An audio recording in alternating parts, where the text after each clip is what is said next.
Salve galera, bom dia, boa tarde, boa noite, sejam muito bem-vindos ao nosso canal. E o nosso tema de hoje é um tema que eu diria polêmico, pois mexe com coisas antigas e coisas da atualidade, que são os templos antigos pagãos e os templos contemporâneos também. A gente vai ver que eles têm muito em comum. E gostaria também de dizer que eu não tenho nada contra nenhuma religião, não tenho nada contra a maçonaria, não tenho nada contra ninguém.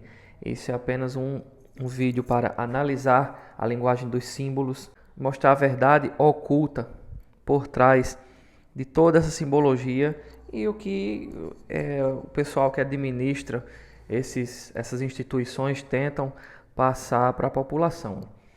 Então, é uma coisa da arquitetura gótica que traz consigo ligações diretas do ocultismo, misticismo, magia negra e o próprio satanismo mesmo, pagão. Tem vários estudos dizendo aí que os ritos antigos do Oriente são todos pagãos, então você tira por aí. O nosso cristianismo hoje é do Oriente, é um rito oriental, então é aquela coisa, né? Então a gente vai ver o que é que os templos e igrejas escondem de tão oculto. Eu gostaria de começar aí com a igreja de São José de Botas, que abriu um parênteses para a igreja de São José de Botas, Tamandaré, que fica em Tamandaré, Pernambuco, que é uma igreja que localizada no sítio São José, no município de Tamandaré, em Pernambuco, erguida em homenagem a São José de Botas de Ouro, né? A sua construção remonta do final do século XVIII, início do século XIX, em área particular pertencente aos herdeiros de Nestor Medeiros Accioli, em estilo colonial português, pessoal, barroco. O seu frontispício encontra-se o brasão de São José de Botas, constituído por um serrote, régua, compasso e esquadro. Então a gente já vê aí nitidamente um símbolo aglamurado na maçonaria, que é a régua e o compasso, né? Às vezes vem com aquele G no meio, que é o G do Gadu, que é o deus, o arquiteto de tudo.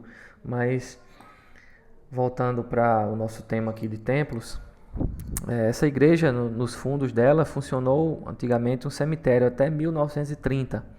Então foi uma igreja construída aí às margens de um cemitério, né? E esse cemitério foi transferido para um terreno próximo lá ao Forte Santo Inácio de Loyola. Na sua entrada existia um antigo átrio, um pátio, com cruzeiro, onde foi sepultado um dos membros da família Accioli lá. E você pode perceber, essa igreja, a gente percebe nitidamente aí a numeração 3, né? Os números 3, 5 e 6 são bastante presentes nos templos pagãos antigos e nos templos atuais de hoje, porque os templos de hoje fazem referência aos templos antigos, não tem para onde correr. A igreja não pode negar isso e, no final das contas, a igreja é um instrumento de dominação, por meio dos símbolos, por meio de ideologias, por meio de práticas que as pessoas não estão preparadas para ver, né? Então, quando a gente fala essas coisas aqui, não é para que você tenha nojo, é para que você se prepare e não para ter medo também. Porém, o estilo barroco foi feito em cima do medo, né? Você vê que nas igrejas antigas, quando você olha para o teto, tem lá o Armagedon, né? O fim do mundo com uma briga celestial entre anjos do bem e do mal. E voltando para essa igreja, você consegue ver aqui que ela tem a numeração 3, né? Ela tem 3 portas, ela tem 3 triângulos, um triângulo em cada porta. Ela tem um triângulo acima também, mostrando nitidamente um círculo que representa o olho de Horus aí, se você for parar para olhar, são arquiteturas com desenhos mais customizados que quem não está preparado não vai entender o que aquilo diz de fato, né? Então, Pedro I, quando trouxe a maçonaria para o Brasil, instalou aqui também, por meio da sua ação maçônica, a Igreja Católica. E com símbolos de geometria santa, né? A dualidade, triângulos, colunas romanas que também representam bastante aquela questão do Templo de Salomão, né? O Templo de Salomão. Salomão é outra figura bastante aglamurada dentro da maçonaria, né? Então essa referência aí está em quase todos esses templos antigos, se não todos, e nos templos da atualidade também repetem a mesma arquitetura. Então fica aí a pergunta, né? Para que uma coisa santa, uma coisa que se diz una, repetir traços de uma antiguidade satânica, né? Então, onde estaria Deus no meio de tudo isso aí? É até um bom tema para a gente abordar aí num vídeo futuro, mas eu vou logo adiantando a vocês que Deus está em todo o cosmos. O Deus verdadeiro está em todos os lugares. Então, não pense que Deus não existe. Deus está em todos os lugares. E essas forças que tomaram de conta do cristianismo, elas vêm para tentar ludibriar a nossa visão.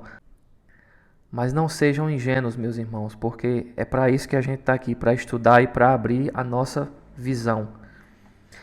Pessoal, antes de eu continuar aqui, não esqueçam de seguir o nosso canal para dar aquela força, curtir, compartilhar e verificar o sininho aí para quem já é seguidor, verificar o sininho aí se está mostrando, se a gente está conseguindo entregar para vocês, se o YouTube está entregando para vocês todos os vídeos da gente aqui. Toda semana a gente tem vídeo aí novo. E a segunda igreja, segundo templo que eu queria passar aqui para vocês é a primeira igreja batista da cidade de João Pessoa, capital do meu estado, né, Paraíba. Você pode perceber que ela é bastante semelhante à igreja anterior de São José de Botas, né, de Pernambuco. Você percebe o numeral 3 aí mais uma vez, os triângulos, né, da geometria santa representando a pirâmide de crenças antigas pagãs do Egito. E mais uma vez aí um círculo no meio do triângulo principal acima dela, denotando mais uma vez o olho de Horus aí. Então perceba que agora é uma igreja evangélica, mas tem total semelhança com a igreja católica, né? Então a arquitetura é a mesma, porque a ideologia é a mesma. As crenças são as mesmas, os símbolos eles tentam passar de uma forma subliminar, a sua dominância entre os povos.